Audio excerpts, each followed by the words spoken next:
Welcome, everyone. My name is Alex Weiser. I'm the Director of Public Programs of YIVO, and we're so pleased to have you here with us for tonight's recital. Before I tell you a little bit about YIVO, I just want to thank the American Sephardi Federation, who has joined us in presenting this very special concert. For those that don't know YIVO, we're a very special place for the celebration and cultivation of Jewish history and Jewish culture.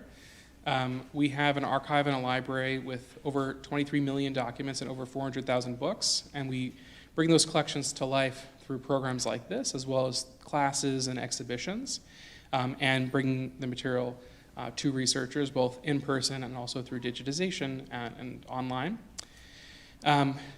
YIVO was founded in Eastern Europe, and Yiddish was a really important part of its founding, of its original collecting and raison d'etre, and still to this day, we're really known as a Yiddish organization. And so it's a very special thing for us to be engaging with Ladino. But actually the truth is, YIVO has one of the most important Ladino book collections in the world. And we have really important Ladino archival material, and even some of the songs you'll hear tonight, we have in our collections. So even though we have this historic connection with Yiddish, and we teach Yiddish, and Yiddish is much closer to the core of our identity, Ladino is a really important part of the history that we preserve. And so we're really so pleased to be able to have Professor Dr. Lori Shen to teach us about this music and to share it with us. She goes far deeper and far broader than what we have in our own collections at YIVO. And so it's just so special for us to be able to learn with Dr. Lori Shen. Lori is one of the preeminent experts on Sephardic art music in the world. She was a Fulbright alum, and she teaches voice at Peabody and Shenandoah. And she spreads this repertoire through her performances, but also through her writing and through her lecturing. And so, once again, we're so pleased to have her here with us tonight. And we'll give it over for Lori.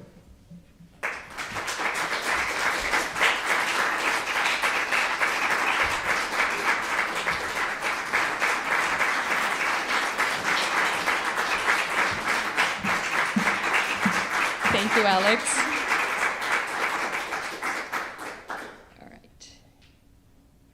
Okay, well, hello everyone. Welcome to an evening of Sephardic art song. First of all, I would like to thank the YIVO Institute, but especially Alex Weiser and Julia Rothkopf for organizing this event. This recital is especially meaningful for me, as it reflects a journey that began about 8 or 9 years ago with my doctoral dissertation in voice performance.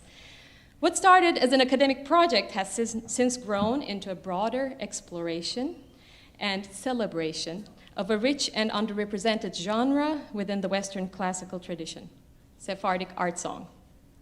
Meanwhile, Alex and I met a little over 4 years ago, I think, yeah. After learning about my project, he immediately proposed the idea of presenting a recital of Sephardic art songs at YIVO. At the time, we were set to perform live, but like so many plans, ours had to shift due to the pandemic. And we ended up sharing the program online instead. Since then, we've been dreaming of bringing it back to the stage, and I couldn't be more thrilled that the day has finally come. Today, my colleagues Zoë Johnstone Stewart and Andrew Stewart will join me in presenting this beautiful program to you.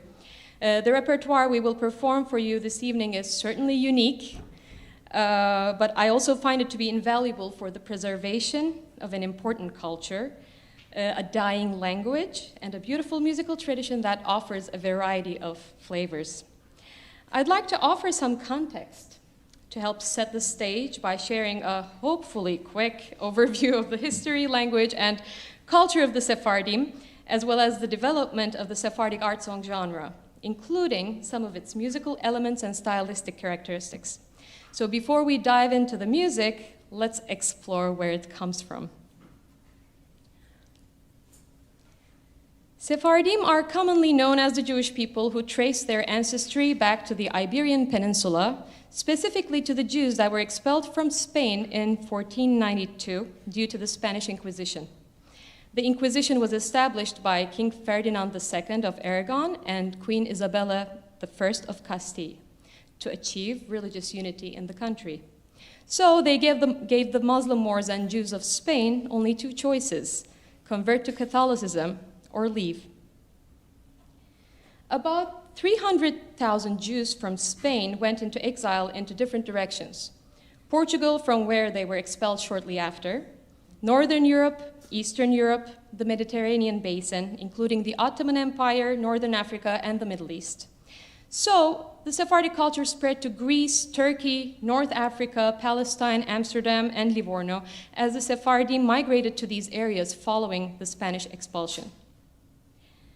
These people did not get to take many of their possessions with them as they were forced to leave, but they did carry with them the 15th century Spanish language from which would emerge the Ladino language, which we will talk about later. But they also carried with them their culture, especially their oral literature comprising poems, tales, and romanzas, or romances, which are poems turned into songs, expressing the pain of being exiled and the nostalgia for their former homeland. Now, what exactly is the Sephardic culture? Although the word Sephardim comes from Sepharad, which means Spain in medieval Hebrew, the term has a much broader meaning.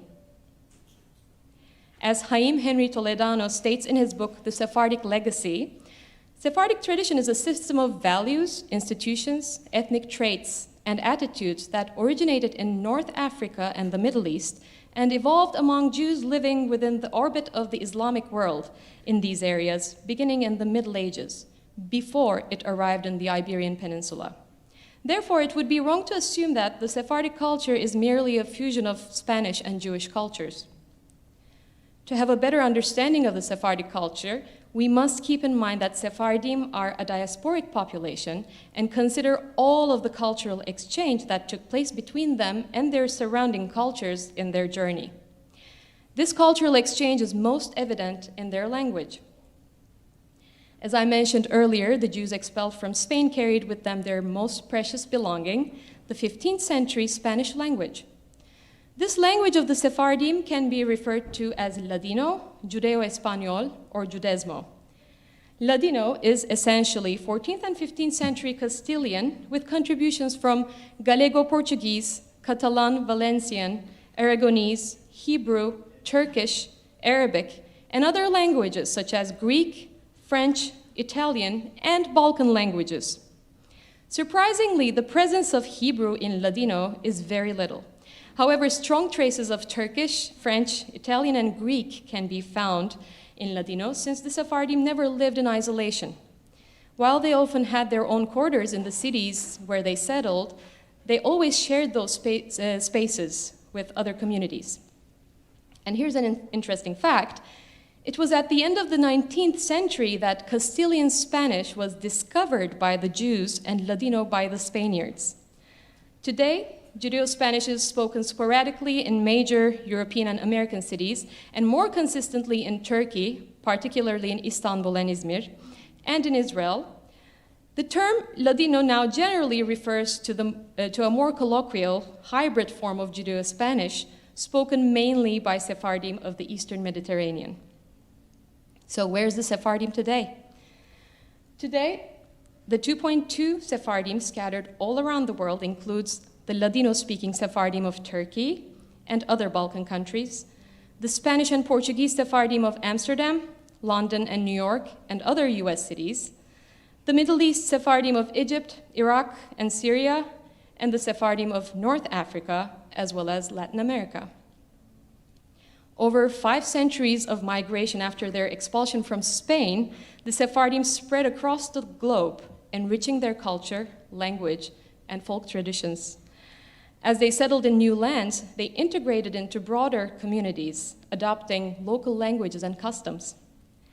Especially today, it is rather challenging to define Sephardism from an ethnical, geographical, or linguistic point of view. The most meaningful definition is a cultural one.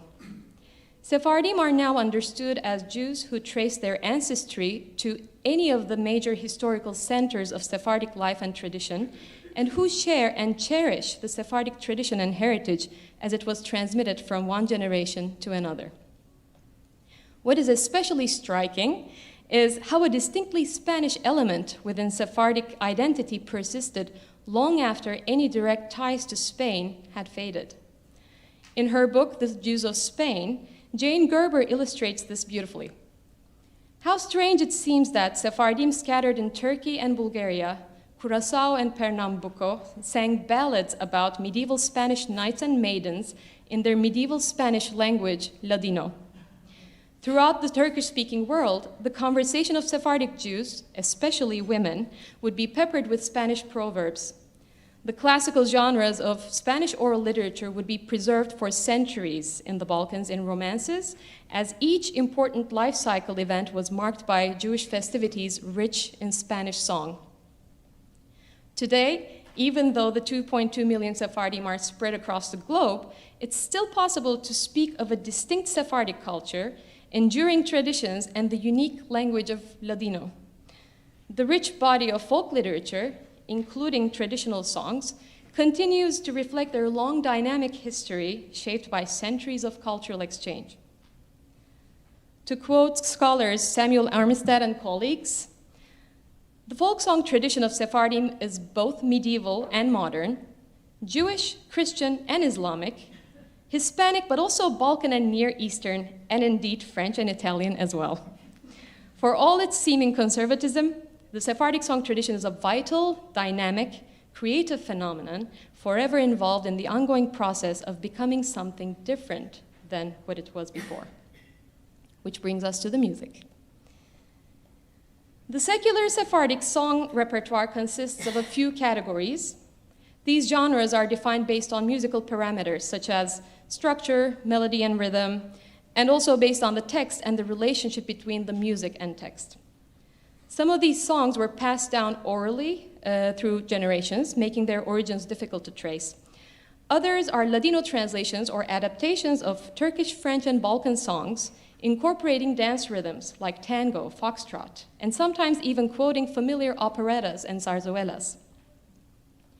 Since this repertoire represents such a wide range of cultural exchange, the musical analyses of them require vast musical knowledge. Sephardic music possesses elements of Western classical music of old periods, starting from medieval, Spanish, Moroccan, Balkan, and Greek musical traditions, and Turkish folk and classical forms, including makam.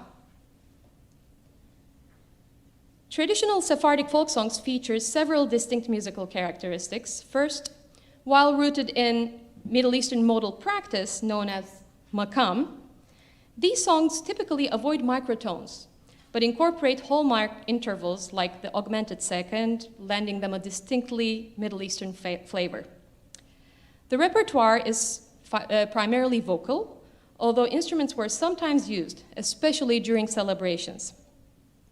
Common instruments included percussion, such as tambourine, castanets, finger cymbals, darbuka or dümbelek, and baraban, as well as stringed instruments like the mandolin or oud, both from the lute family. Complex compound rhythms like 5/8, 7/8, or 9/8 are another defining feature, uncommon in Western music. Improvisation also plays a key role. Passed down orally, these songs were often embellished with personal ornamentation and flexible rhythms, leading to notable variations across communities and generations. Most of the texts were anonymous. And in Western classical arrangements of these songs you will hear this evening, composers preserve modal and tonal elements, like makam flavors and augmented seconds, while typically omitting improvisation and traditional instruments. Let me take a moment to explain why I keep referring to this repertoire today as Sephardic art songs. What makes an art song different than just a song or a folk song? Folk songs are usually sung unaccompanied or with a single instrument like a guitar or a dulcimer. Learned by ear and rarely written down, they often change over time through oral transmission. and their composers are usually unknown. Traditional Sephardic songs fall into this category. Art songs, by contrast, come from the Western classical tradition, especially the German Lied. They're more formally structured and musically complex, intended for classically trained singers with piano or ensemble accompaniment. The music and texts are written down and preserved, not adapted through performance. And what is the story behind the emergence of Sephardic songs within the Western classical medium? The 19th century witnessed a nationalist movement in Europe that presented itself in various fields.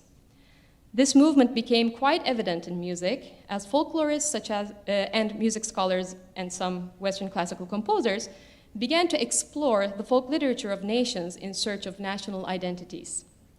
So, folklore of many European nations was collected and transcribed in the late 19th and early 20th centuries. Although the focus of this pursuit was on non-Western music and literature, many Western composers were inspired by this material in expressing a national identity in their music. Western classical composers' interest in collecting and arranging Sephardic songs can also be traced back to this nationalist movement in music.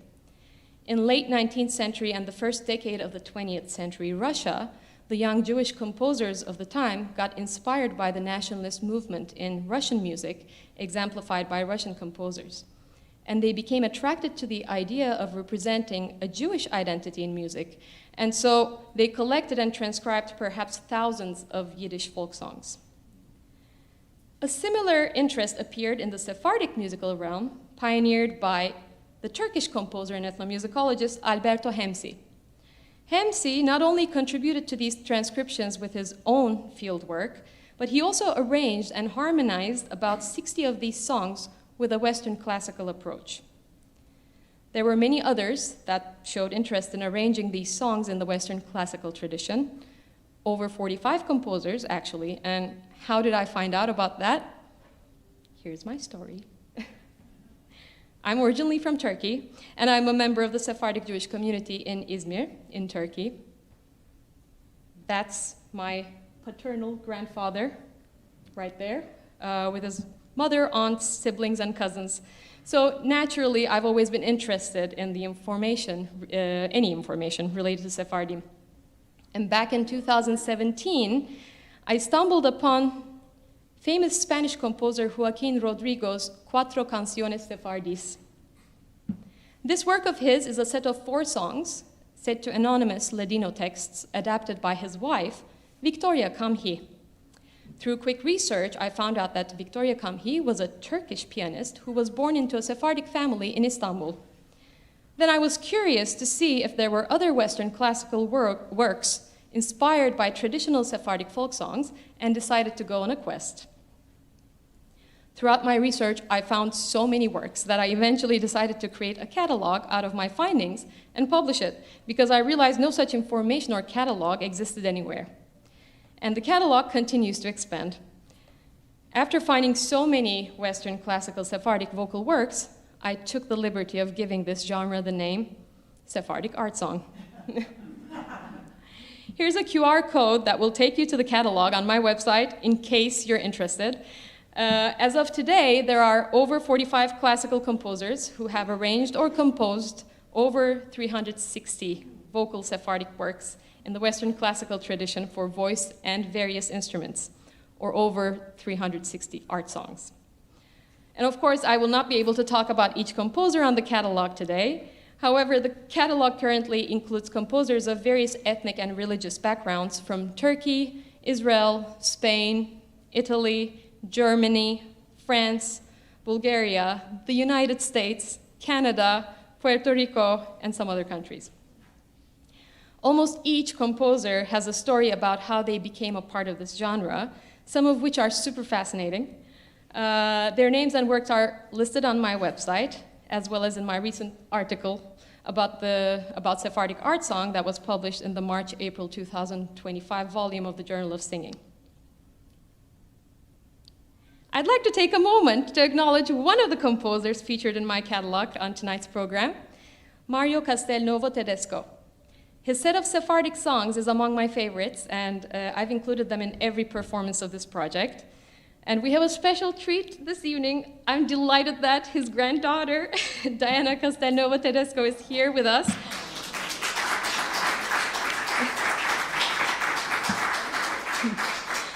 We've been corresponding with her over the years, and I'm thrilled that she's able to join us this evening. You can read more about Mario Castelnuovo-Tedesco's life and this beautiful work in the program notes. Everybody says that I speak volumes and I write volumes. I wanted to spend more time sharing songs with you and less time talking, so I put together the program notes you have, which include information about each composer and piece, as well as the texts and the translations. To conclude, my research, lectures, and performances aim to raise awareness about a rich Sephardic repertoire within the Western classical medium, one that also offers a window into the Sephardic culture and history. Thank you, and I hope you enjoy the program.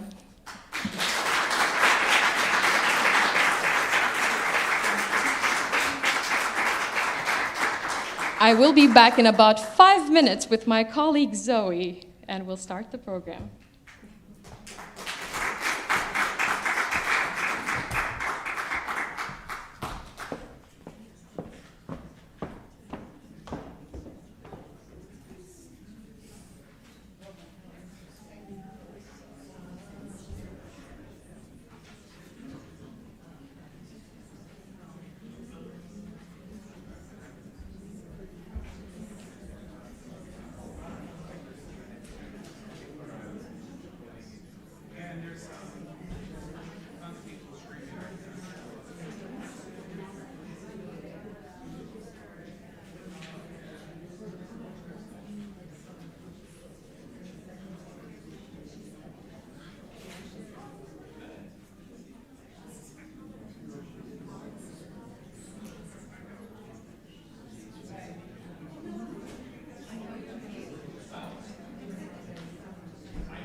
sciaracca ne petet mascia, la signorina au beaux yeux noirs, come la luna était la sua faccia qui éclaire le boulevard. Come la luna était la sua faccia qui éclaire le boulevard.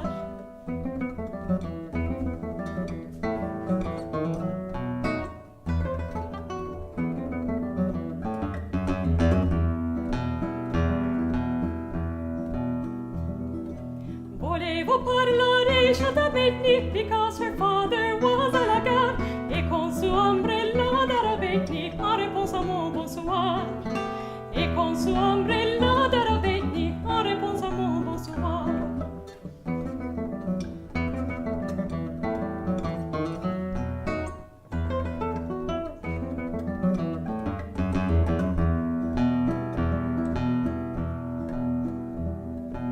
Üsküdar'a giderken aldı da bir yağmur. Üsküdar'a giderken aldı da bir yağmur. Katibimin setresi uzun eteği çamur. Katibimin setresi uzun eteği çamur.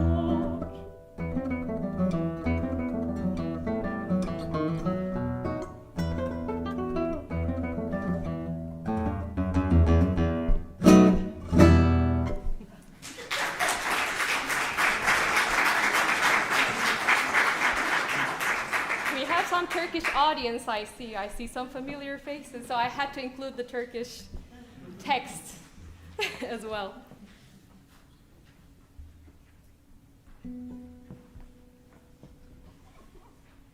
Avrish mi galanika che java amanecer. Avrish mi galanika che java amanecer.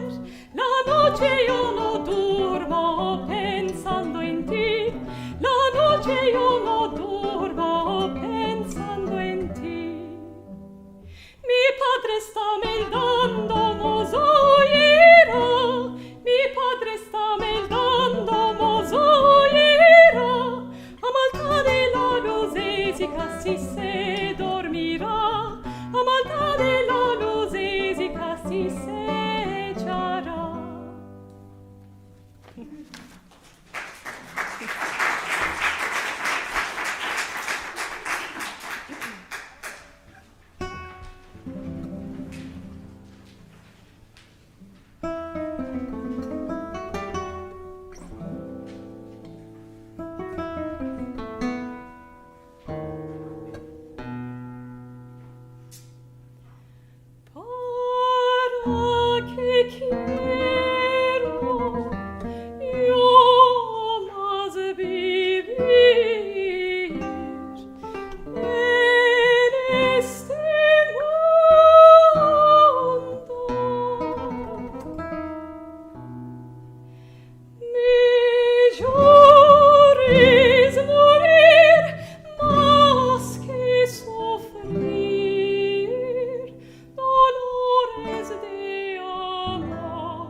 not drink water, but I think I need to.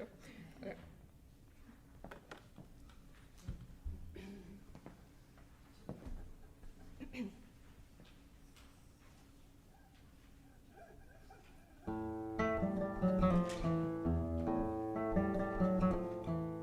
Io mi innamori d'un aire,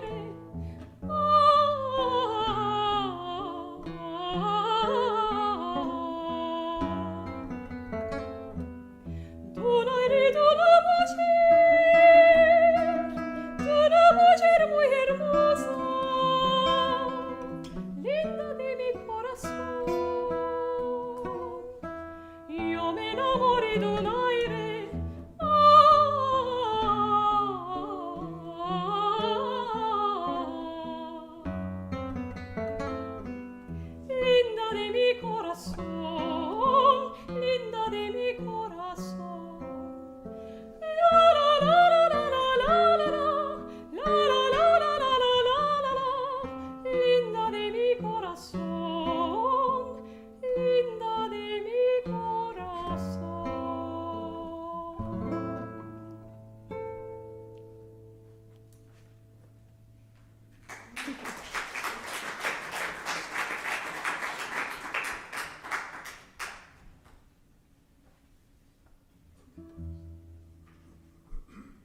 take maybe 5 to 10 minutes, and we'll be back with the piano repertoire.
Were we early?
Certo lo haremo.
lot of songs, but I wanted to give you a variety of flavors. I hope you enjoyed. The last song we built in the encore, so there's no other. And this is one of the favorites. Adio Querida seems to be the most, favorite of everybody. So we started with that song and we're ending with a piano arrangement of it. Hope you enjoy.